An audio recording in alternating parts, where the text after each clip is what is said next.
Think about it. You can look at any business, and if you want to know what shifts a business, what shifts your life, there's one force: decision-making. Decision-making is the force that shapes destiny, personal, corporate, business destiny. How many of you can think of decisions that you made years ago, 1 or 2 decisions, 5, 10, 15 years ago, that decision, you may not have realized it at the time, but that decision was one of the most important decisions of your life. If you'd made a different decision there, you've gone a different direction, your life would be completely different today. Who can relate to this in your life? Say I. The secret then is getting darn good at making more effective decisions. Now, by the way, are we always going to make the right decision, yes or no? Absolutely not, no way in a million years. But most people don't have the guts to make the tough decisions because they want to make the right decision, so they make no decision. And that's a decision. Isn't it true? And what happens is the world takes them over. So decision-making is the power. Now, there's 3 decisions you're making every moment of your life and of your business. You're making it right now in this room. And if you're watching here on film especially, you might make some decisions because you're not in the environment that's different.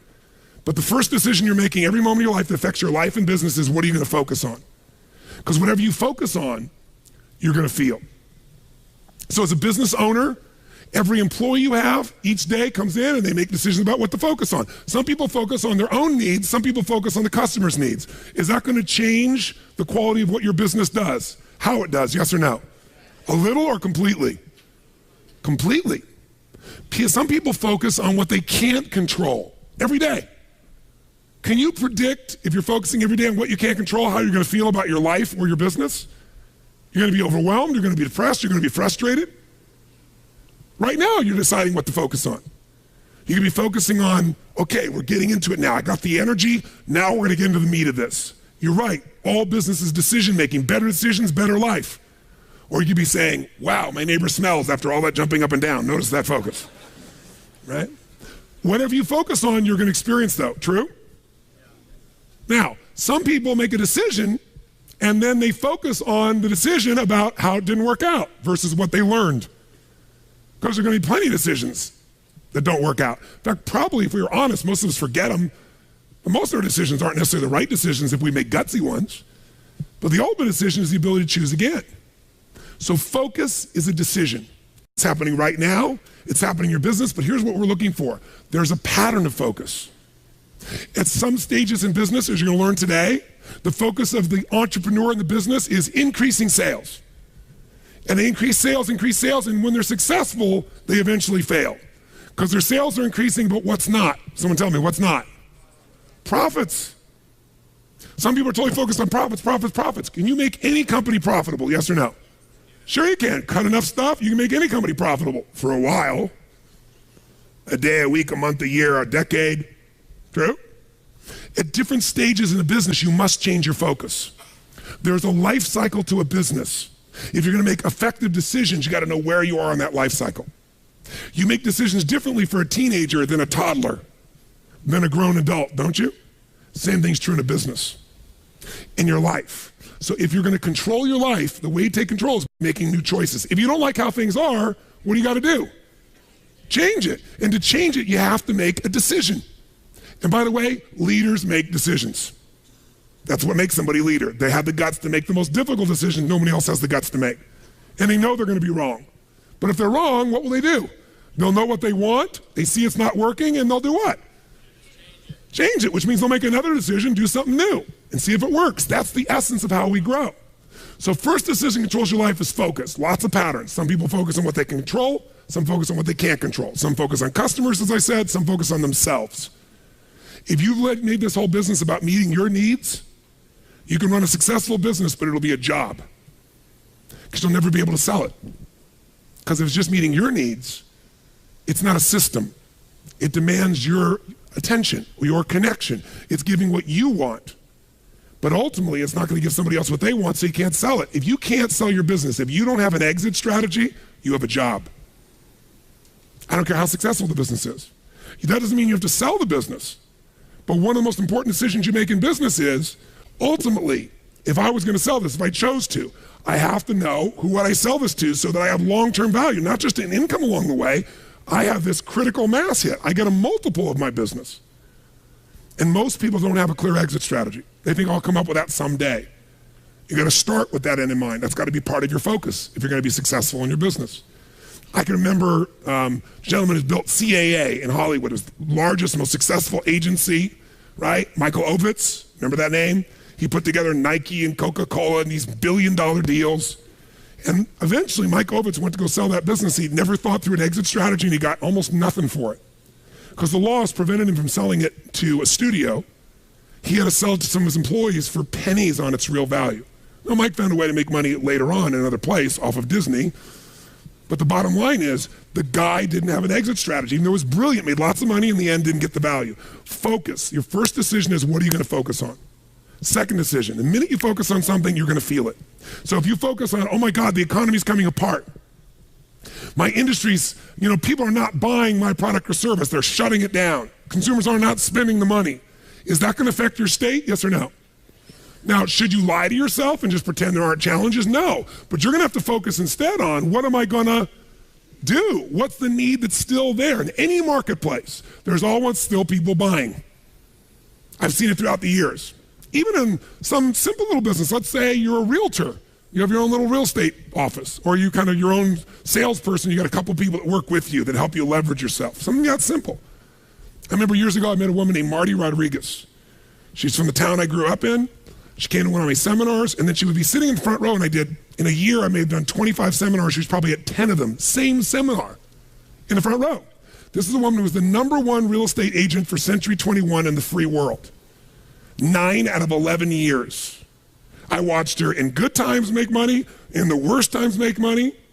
A few years ago, she sold more real estate in the city she's from than the entire multiple listing service of other agents combined. One person. Now she built it into a business.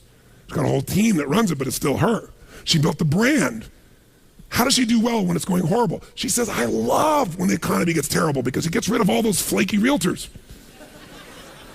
All those flaky mortgage brokers. There's so many of them. They got in the business, was going up, and they all got successful because they were on a trend. When the trend crashed, they all left me all the business. She loves these times. But the reason is her focus is different. Does that make sense? Completely different focus. So when you're focusing, you got to decide what I'm going to focus on. But as soon as you focus on something, even if it's not true, you're going to feel it. So if you think someone tells you, someone screwed you over, they took advantage of you, and you're like, what? And you're all upset, and you picture it in your mind, and now you're angry. And then later you go to confront this person, and you find out it wasn't true.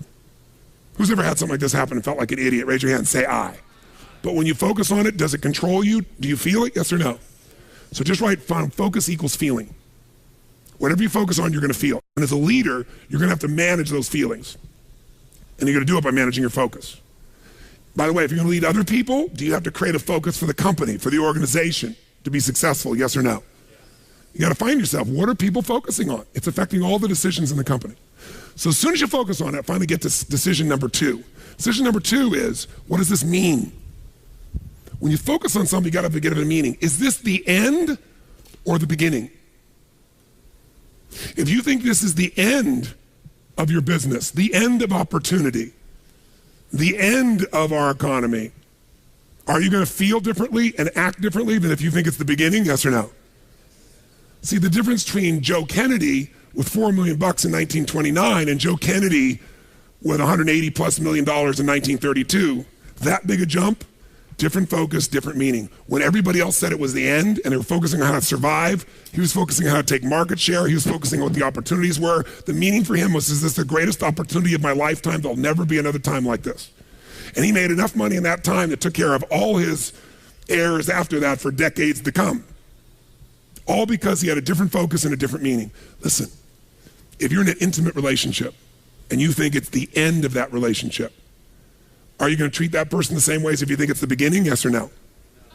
No. Somebody's laughing over here. They know. No way. But you know what? In the beginning of a relationship, what will you do for somebody you love? What will you do for them? Come on, what? What? If they say, would you take out the trash? What do you say? I'll take out the trash, of course. What else would you like me to do? Isn't it true? After 3 or 4 years, they say, or 5 or 7, they go, will you take out the trash? Person goes, what do I look like, your janitor? And they go, I don't know what it is. We don't seem to have the same attraction. I don't know what happened. Here's what I tell people. Treat people at the end of the relationship like it's the beginning and there won't be an end. And that's not just your intimate relationship. What if your customers, what if you fell in love with your customers, with your clients, more than your product, more than your company? If your entire life was about meeting their needs, if you would do what for your customers and clients, you would do what? If you love your customers and clients, you do anything, guess what? They're gonna love you. But most people love their customers and clients as long as they buy from them, do what they want, respond to them. And when they don't, they go, that's the end. You want clients for life, not just customers? Fall in love with them. It's a different focus, isn't it? It's a different meaning. And that creates a different life because you make decisions differently from that place. There's another meaning. You know, is this punishment in my business? Am I being punished by God? Or am I being challenged? Or is this actually a gift what I'm facing right now? Whatever meaning you give controls what you feel. And what you feel controls the third decision. What are you going to do? Right? The minute you give it a meaning, you get a feeling. When you get a feeling, you're going to do something. You're going to take action. You're going to pull back. A whole economy is driven by this. People start focusing on, oh my God, maybe this is going to go on forever. Maybe I'm not going to get what I need. This might be the end of the way things are. I better pull in my reins. I better not spend this money. I better not take any action. And it becomes a self-fulfilling prophecy. How many know what I'm talking about here? So decision-making is your power. You want to change your business? Think about whatever's changed your business in the past. I guarantee you what's changed your business is some decisions you made. You made some decisions that shifted your business in a radical way, changed things in a way that shifted the game for you. Decisions about people, decisions about products, decisions about marketing or promotion, decisions about locations, decisions about what you're going to offer, your offerings. Decisions. You want to change your whole business, you can do it next few days just with some new decisions, but you're going to get stimulated, all kinds of decisions to look at. You got to decide which ones will make the biggest difference. Today, again, is going to help you understand where those decisions need to be focused based on where you are in the life cycle of your business and where you are in your personal life cycle. By the way, do you make decisions differently? Do you look at time differently when you're 20 than when you're 30, than when you're 40, than when you're 50, than when you're 60, than when you're 70? Yes or no?